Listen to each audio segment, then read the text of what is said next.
Thursday night, America saw the end of the Joe Biden presidency. If he stays in the race, he's toast.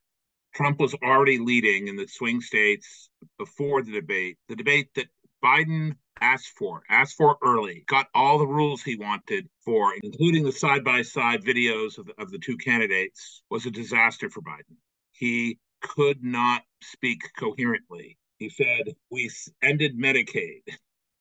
He froze. He babbled.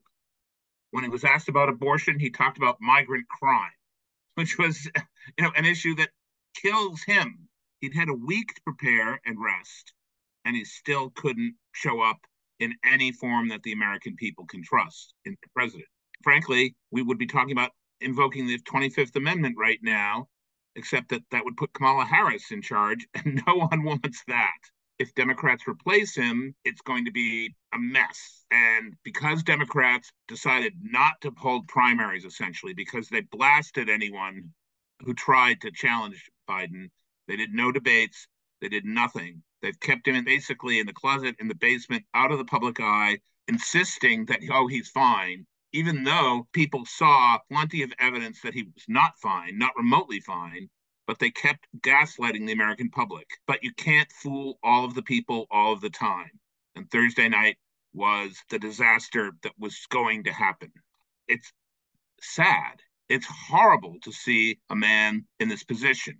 All Americans know what happens when you get old. Maybe not all 80-year-olds are this bad off, but this one clearly is. Again, before the debate, concerns about Biden's age were that perhaps the number one thing leaving him polling worse than all other Democratic candidates. The debate was supposedly going to put those fears to rest.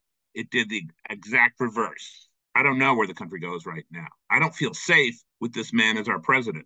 Every world leader saw that too. America's enemies, Russia, China, Iran, North Korea, etc., were already exploiting our country's weakness at the top. It can only get worse for the 5 months that he's still in office.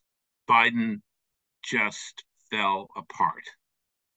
His wife had to escort him off the stage again. And then there was this insane post-debate rally where he basically spoke for 20 seconds, and then his wife told him, "Oh, you did such a great job. You answered every question," like she was talking to a 3-year-old.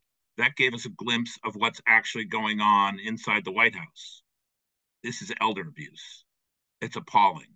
Biden should never have run for re-election. Democrats should have figured out a candidate that might win. Now, the same people that lied to us, all the leaders of the Democratic Party, all their media enablers, are now going to try, perhaps, to replace him. But that replacement is going to be tarred by the lies that have gone before. Why should anyone trust the Democratic leadership? Why should anyone trust the likes of Joe Scarborough, who the other day said Biden was in his best shape ever? It's appalling that America has come to this. Democrats said that Trump is this ultimate threat to democracy, but they didn't act that way. They abandoned democracy in their own primaries, and they've been waging lawfare against him and doing all manner of undemocratic things to try to block him. Supposedly their number one issue, but at this point, Trump is polling better on preserving democracy than Biden is. That's what a mess the Democratic leadership has done to their party and to our country.